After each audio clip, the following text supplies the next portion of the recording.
Que Deus te abençoe, que Deus nos guarde, que Deus nos santifique em sua misericórdia e que pelo Espírito Santo possamos ter força para vencer o dia de hoje. Começa agora a reflexão do dia, 26 de agosto de 2025, 21ª semana do Tempo Comum, terça-feira, cor litúrgica verde. Santo do dia, São Zeferino, o Papa que lutou contra as heresias. Século II, Roma. E isso, o Papa, no ano de 199, no período do terror, numa perseguição terrível, né? Lutou contra também desvios internos, principalmente a filosofia do modalismo, a heresia que tinha uma concepção errada em relação entre o pai e o filho, negava a consubstanciação do pai com o filho. Encarregou o seu diácono Calixto para construir o cemitério da igreja de Roma na Via Ápia, onde foi sepultado o primeiro papa. Enfrentou um período difícil e tumultuado, com perseguições com os cristãos, né, autoridades romanas, mas entre os próprios cristãos ele acabou enfrentando algo pior, né, que é a heresia que abalou a igreja muito mais do que os próprios martírios. A confusão era generalizada. Uns negavam a divindade de Jesus, outros se apresentavam como a própria revelação do Espírito Santo.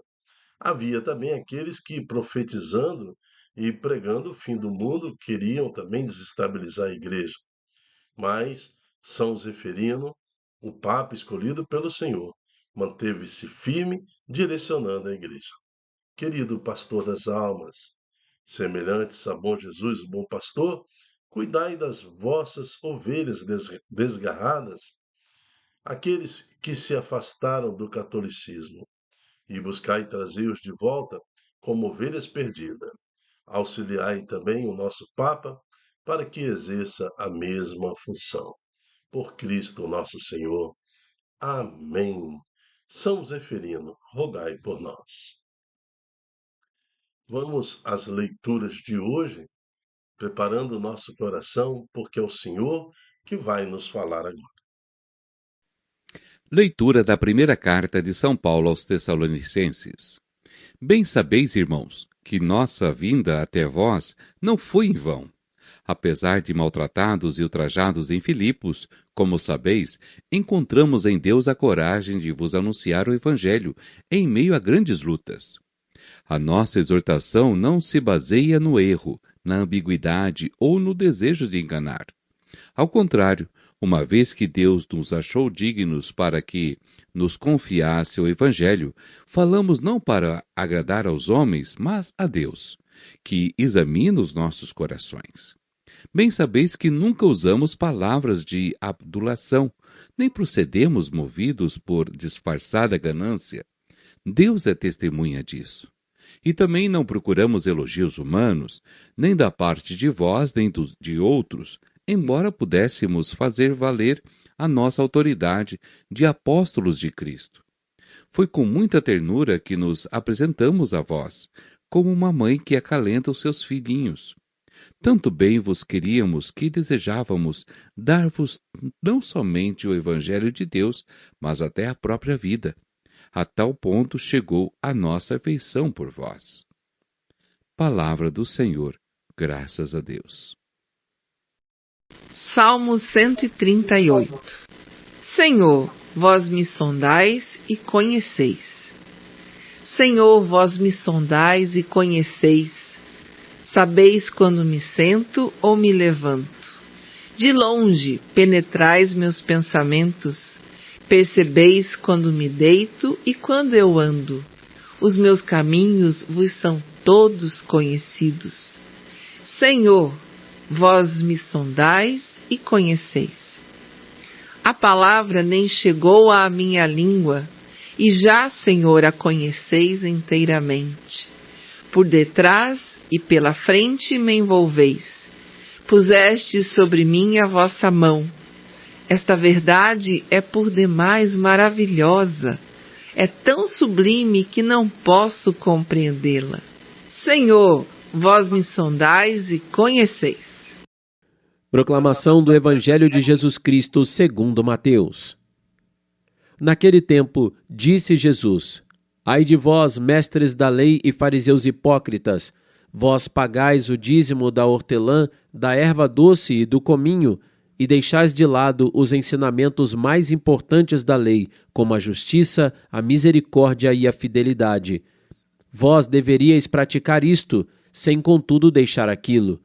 Guias cegos, vós filtrais o mosquito, mas engolis o camelo. Ai de vós, mestres da lei e fariseus hipócritas, vós limpais o copo e o prato por fora, mas por dentro estais cheios de roubo e cobiça. Fariseu cego, limpa primeiro o copo por dentro, para que também por fora fique limpo. Palavra da salvação. Glória a vós, Senhor. Então, o evangelho de hoje é uma continuação do evangelho de ontem, onde Jesus está criticando, literalmente criticando e apontando os defeitos daqueles que o Senhor os separou para conduzir a sua igreja da época. Ali, então, em torno do templo, e Jesus está criticando a liderança religiosa de sua época. Então, nós temos duas análises a fazer mediante isso. A importância da igreja. A igreja é essencial para a salvação. Então, desde o início, Cristo quis ter a sua igreja. Pedro, tu és pedra, e sobre esta pedra edificarei a minha igreja. E depois, uma igreja apostólica. Então, Jesus tinha perto de si os 12 apóstolos. Então, na base desses 12 apóstolos, a igreja foi instituída, a igreja foi iniciada. Agora, mesmo no tempo de Jesus, com Jesus fisicamente do lado, nós tivemos alguns desvios, o próprio Judas Iscariotes é um exemplo desse desvio, o filho da perdição. Então, ele atuando muito mais em favor de Satanás do que a própria igreja.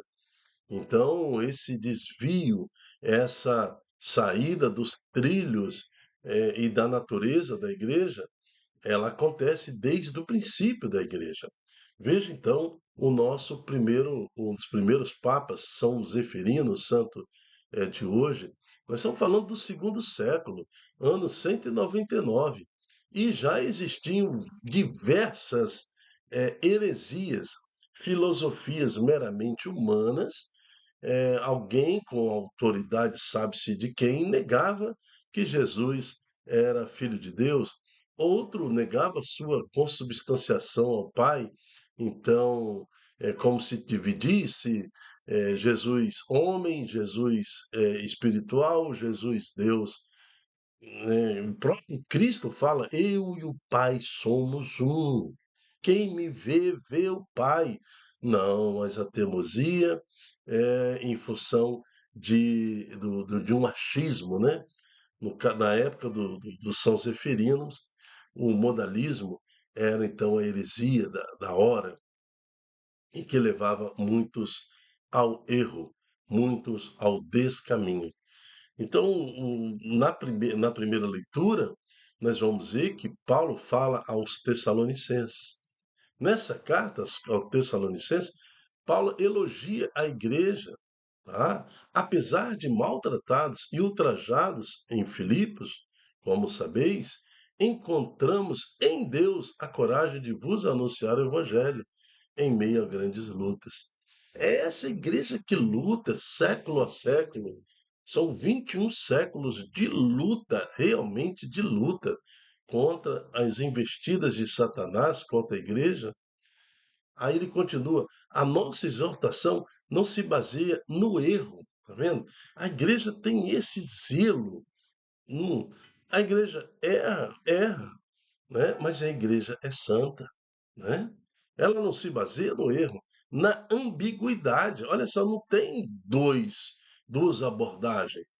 O sexto mandamento fala não pecar contra a castidade, ponto final. Né? Não tem mais se, dependendo da situação, e assim vai, não, não tem isso não. A lei de Deus é a lei de Deus, acabou, não tem o que discutir. Né? Então não tem ambiguidade. Né? Não tem o desejo de enganar a ninguém. E outra coisa, e não usa da adulação. A igreja não vai falar aquilo que a gente quer ouvir. Ah, mas a igreja ela está retrógrada, ela tem que se atualizar. Atualizar os mandamentos do Senhor como? Atualizar a linguagem, eu concordo. Atualizar a linguagem. Falar mais através das redes sociais, usar as ferramentas e recursos de tecnologia, isso eu concordo. Mas o seu discurso não tem adulação, não tem. Não, a igreja jamais vai se adaptar de forma ambígua para agradar as pessoas, agradar agora o homem moderno. Que isso, jamais vai se silenciar diante de propostas demoníacas que cada vez mais se alastram em constituições das nações que se dizem, se autotitulam até pagãs, né? Então não pode. A igreja jamais vai se silenciar. Então, é nesse cenário que o Senhor nos reporta ao Santo Evangelho de hoje. Ai de vós, mestre da lei e fariseus hipócritas, porque vós estão se desviando do caminho e levando o povo a se desviar, levando o povo à perdição. Guias cegos, né? Vós filtrais o mosquito e engolis o camelo. Né?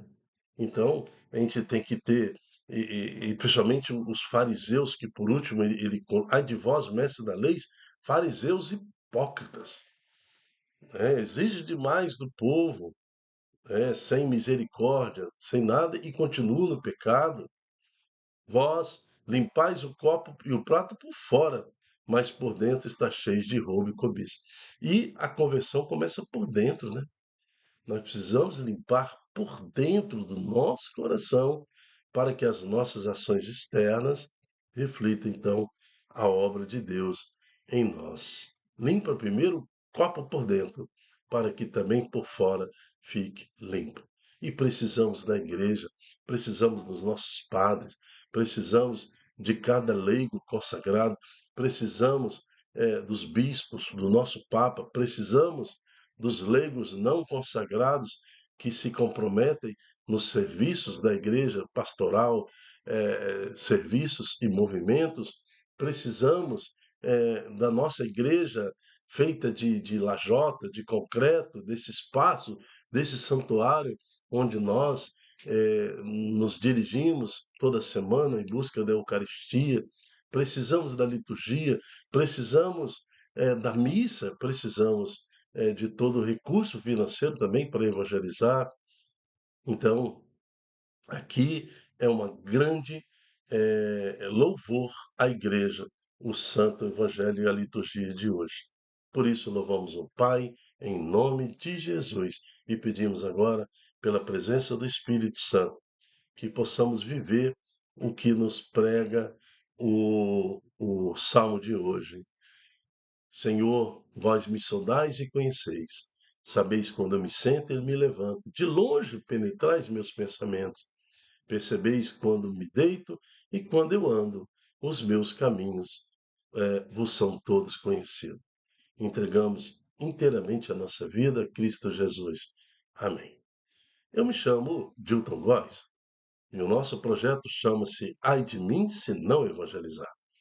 E a reflexão do dia é este programa, com esta finalidade de revelar para nós o que nos pede o Cristo Jesus através da sua igreja, a liturgia da palavra, a liturgia diária.